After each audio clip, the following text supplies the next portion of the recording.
মুখ্যমন্ত্রী মমতা বন্দ্যোপাধ্যায় একজন মহিলা,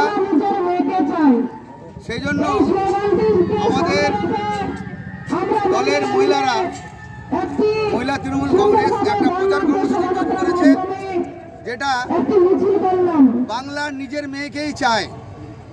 আজকে করণদিঘি ব্লক তৃণমূল মহিলা কংগ্রেসের পক্ষ থেকে এই করণদিঘি বিধানসভার রসাখাওয়া বাজার থেকে একটা বিরাট মিছিল বার করেছে, যেখানে কয়েক হাজার মহিলা অংশগ্রহণ করেছে।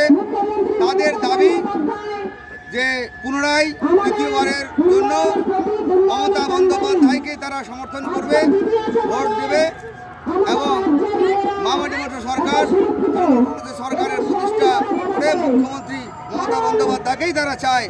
এটাই তাদের আজকের আন্দোলন। তার কারণ তারা জানে, স্লোগান দিয়েছে যে 2 টাকাতে চাল পাই, বাংলার মেয়ে মমতাকেই চাই। বিনা পয়সায় রেশন পাই, বাংলায় মমতাকেই চাই।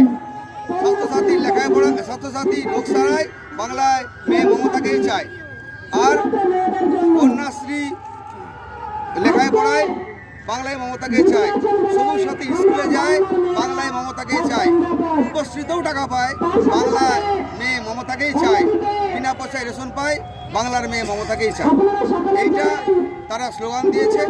আশা করছি করণদিঘি বিধানসভার সমস্ত মহিলা, মানে রাজনৈতিক পার্টি নির্বিশেষে মহিলারা একজন মহিলাকেই সমর্থন করবে, এটা আমরা আশা করছি।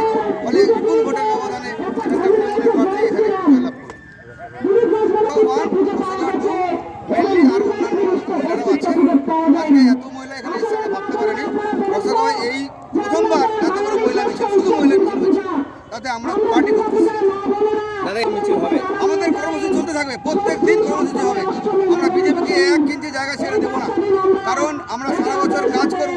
আর ভোটের সময় বিজেপি এসে বলবে ধর্মের নামে সুযোগ দিয়ে ভোট দেবে, এবার মানুষ সেটা মেনে নেবে না। এটা লোকসভায় হয়েছে, মানুষ আর এই